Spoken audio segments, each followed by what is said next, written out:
اور آگے بڑھتے ہیں. Last but not the least, Gaza میں اسرائیل کی بربریت, اسرائیل کا وحشیانہ پن, اسرائیل کی حیوانیت جاری ہے. اور وہاں کے, میں پھر ریپیٹ کر رہا ہوں کہ ابھی چھوڑ دیجئے کسی اور میڈیا کو, جو انٹرنیشنل میڈیا جو کہ اتنے تعصب کا شکار ہے, جس کا بائس واضح ہے, میں وہ بتاتا ہوں کہ آپ کو کیا کہہ رہا ہے.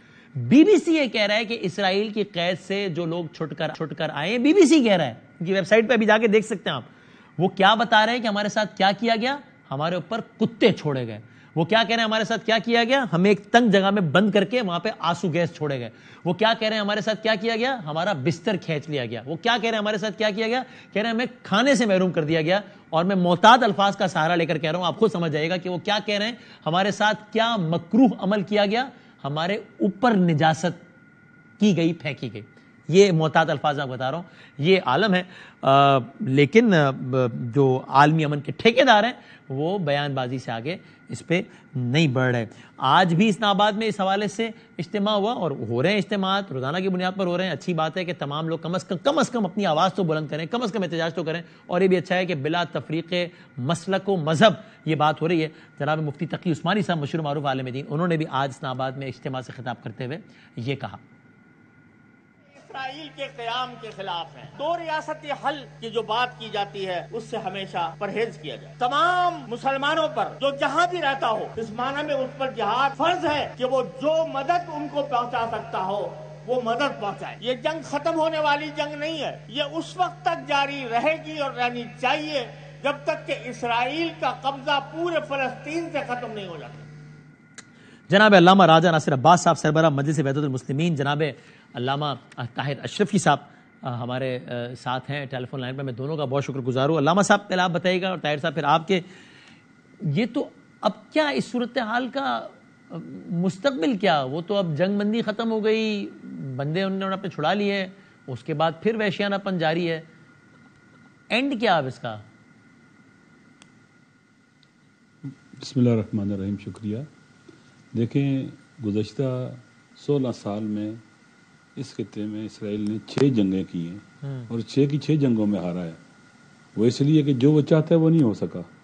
اس نے یہ پلان کیا کہ غزہ کے مظلوم جو 20 سال سے محاصرے میں ہے, فلسطین کے مظلوم جو 75 سال سے ظلم و ستم کا شکار ہیں, ان کے گھروں پر قبضہ کیا گیا, ان کی زمینوں پر قبضہ کیا گیا, انہیں مارا گیا, انہیں لوٹا گیا, انہیں قتل کیا گیا, انہیں اپنے علاقوں سے نکالا گیا ظلم کے ذریعے.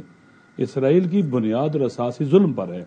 یہ بائی نیچر, اس کی نیچر میں, اس کی ذات میں ظلم ہے, بربریت اور وحشی پن ہے.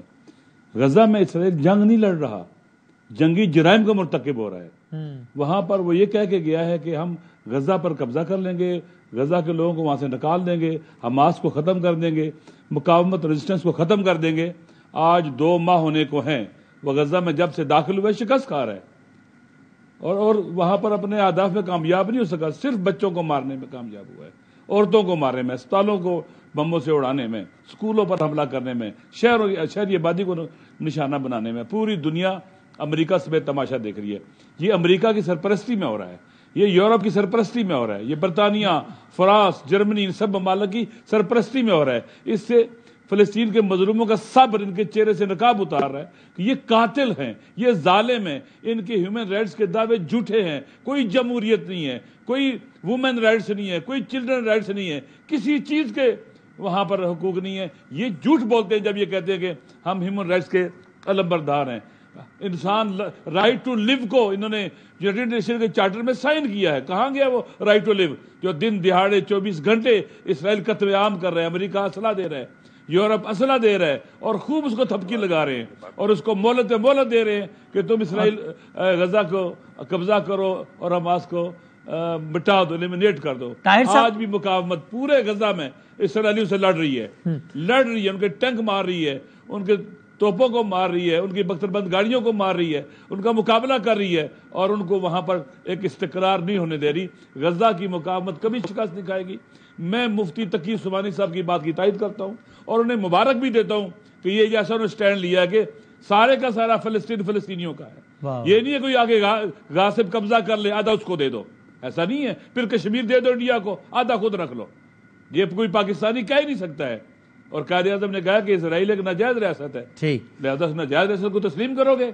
اب یہ میں علامہ صاحب آپ سے میں کنکلوڈنگ ریمارکس لیتا ہوں. طاہر صاحب میں آتا ہوں. طاہر صاحب ایک تو یہ ظاہر ہے ایک بڑی اطمینان بخش بات ہے کہ ہمیشہ کی طرح ابھی بھی اس میں امت مسلمہ بالکل متحد ہے. تقی عثمانی صاحب کا بیان یہاں راجہ ناصر عباس صاحب واضح الفاظ میں اس کی حمایت کرتے ہوئے, لیکن آپ یہ کہیے کہ ایک تو وہی بات کہ مطلب یہ عالمی امن تو پھر ایک مذاق بن گیا نا کہ بھائی کون سا بنیادی رائٹ ہے جو وائلیٹ نہیں ہوا. بھائی جنگ میں بھی اسپتالوں کو تو بخشا جاتا ہے, تو یہاں نہیں بخشا.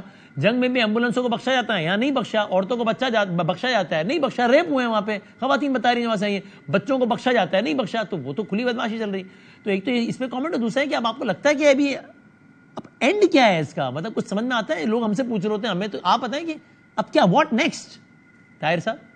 بسم اللہ الرحمن الرحیم نحمدہ ونصلی ونسلم علی رسولہ الکریم.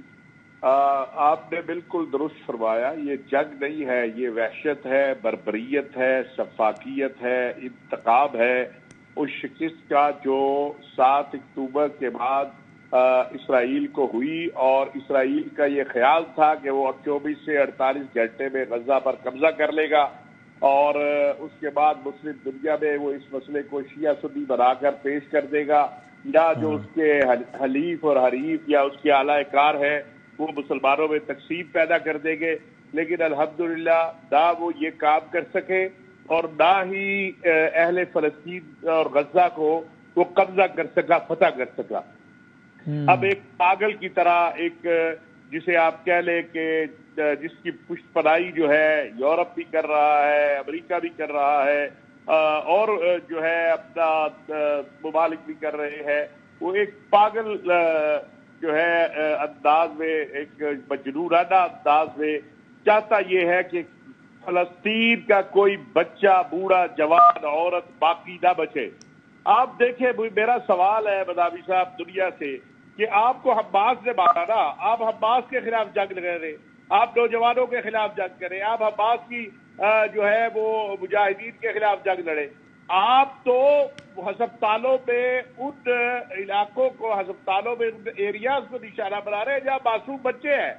یہ نسل کشی ہو رہی ہے, یہ جنگ نہیں ہو رہی ہے, یہ فلسطینیوں کی نسل کشی ہو رہی ہے کہ کوئی بچہ جو ہے, کوئی بوڑھا, کوئی جوان باقی نہ بچے. لیکن یہ شکست جو ہے ظلم کا مقدر ہوتی ہے. ظلم جتنا بھی طویل ہو جائے اسے ختم ہونا ہے.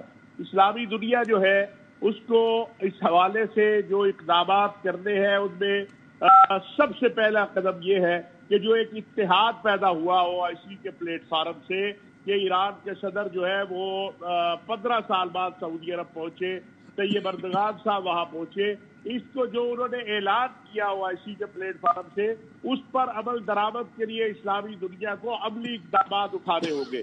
جو مطالبہ امیر محمد بن سلمان نے کیا کہ اسرائیل کو جو ممالک اسلحہ سپلائی کر رہے ہیں وہ اسلحہ سپلائی بند کرے, اور مسلم دنیا کو اس حوالے سے فیصلہ کرنا ہوگا کہ اگر وہ اسلحہ سپلائی بند نہیں کرتے اور اسرائیل کی مدد بند نہیں کرتے تو ہمیں کیا قدم اٹھانے ہیں, ہمیں اس حوالے سے کیا کچھ کرنا ہے. میں سمجھتا ہوں کہ اب عملی اقدامات کی طرف جانا ہے. اور ایک بات میں آپ سے ضرور عرض کروں گا کہ ہمیں اپنے صفوں میں اتحاد باقی رکھنا ہے. دشمن چاہتا ہے کہ وہ تقسیم کرے مسلم امہ کو, دشمن چاہتا ہے کہ یہ ایسی لڑائی بنا دے کہ جس میں مسلم امہ کے اندر تفریق پیدا ہو جائے. نہ ہم نے اس فلسطین کے مسئلے پر پوری امت مسلمہ ایک ہے, ہمارا موقف ایک ہے, ہم سب متحد ہیں. ہم مظلوم فلسطینیوں کے لیے ایک آزاد خود مختار ان کی جو ریاست ہے, اور اسرائیل ایک غاصب ہے, اور انشاءاللہ اس غاصب کے حوالے خلاف یہ اتحاد, یہ علامت برقرار رہے گی اور ایسی رہی. اور سر آپ نے کہا یہ فیصلہ کرنا چاہیے کہ اگر کوئی ممالک ابھی بھی اسلحہ فراہم کر رہے ہیں تو پھر تو بات ہی ختم ہو گئی نا, but they are part of problem, not part of solution.